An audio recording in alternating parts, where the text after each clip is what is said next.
வணக்கம் friends, student time. இப்பதான் முத முறையா நம்ம சேனல் பார்க்கணும், மறக்காம சப்ஸ்கிரைப் பண்ணி சப்போர்ட் பண்ணுங்க. தொடர்ந்து நம்ம சேனலை ஃபாலோ பண்ணிட்டே இருங்க. மறக்காம பெல் ஐக்கனை கிளிக் பண்ணி அப்பதான் நான் போடக்கூடிய வீடியோஸ் நோட்டிஃபிகேஷன் வந்துட்டே இருக்கு. இப்போ அதை குறித்து பார்க்க போறோம்னா தமிழக அரசின் சாதனைகள் பார்ட் 10 பார்க்க போறோம்.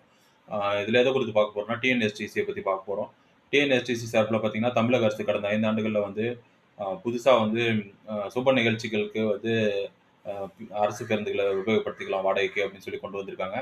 அதன் மூலம் பார்த்தீங்கன்னா மருவத்தூர், அப்புறம் வந்து சபரிமலை, ஆஹ் அது மட்டும் இல்லாத பிற கோயில்களுக்கு வந்து ஆஹ் மாலை போட்டுட்டு கோயிலுக்கு போகிறவங்களுக்கு வந்து பஸ் வாடகைக்கு எடுத்துக்கிட்டாங்க. அது மட்டும் இல்லாத பார்த்தீங்கன்னா இப்போ நிறைய பேர் வந்து ஆஹ் அவங்க வீட்டு சுப நிகழ்ச்சிகளுக்கும் வந்து வாடகைக்கு எடுத்துக்கிட்டாங்க. அது மட்டும் இல்லாத பார்த்தீங்கன்னா டிஎன்எஸ்டிசியில் வந்துட்டு சிறப்பு பேருந்துகள் பொங்கல், தீபாவளி அது மாதிரி நிறைய லீவ் விடுற நாட்களில் வந்து பார்த்தீங்கன்னா சிறப்பு பேருந்துகள் லீவுக்கு முன்னாடியும் அப்புறம் லீவுக்கு பின்னாடியும் வந்து அரசு சார்பில் ஏற்படுத்தி கொடுத்தாங்க.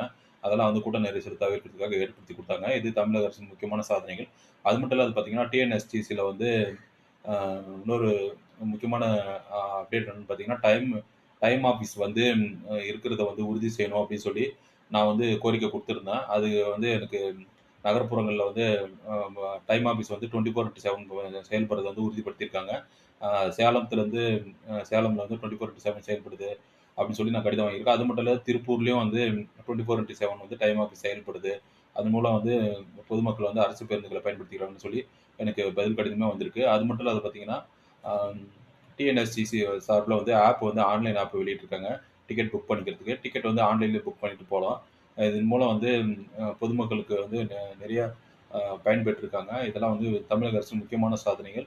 இது தமிழக அரசின் சாதனைகள் வந்து பார்ட் 10. இது போன்ற அப்டேட் மற்றும் விழிப்புணர்வு தகவலுக்கு தொடர்ந்து சூரியன் டைமை ஃபாலோ பண்ணிட்டே இருங்க. தேங்க்யூ.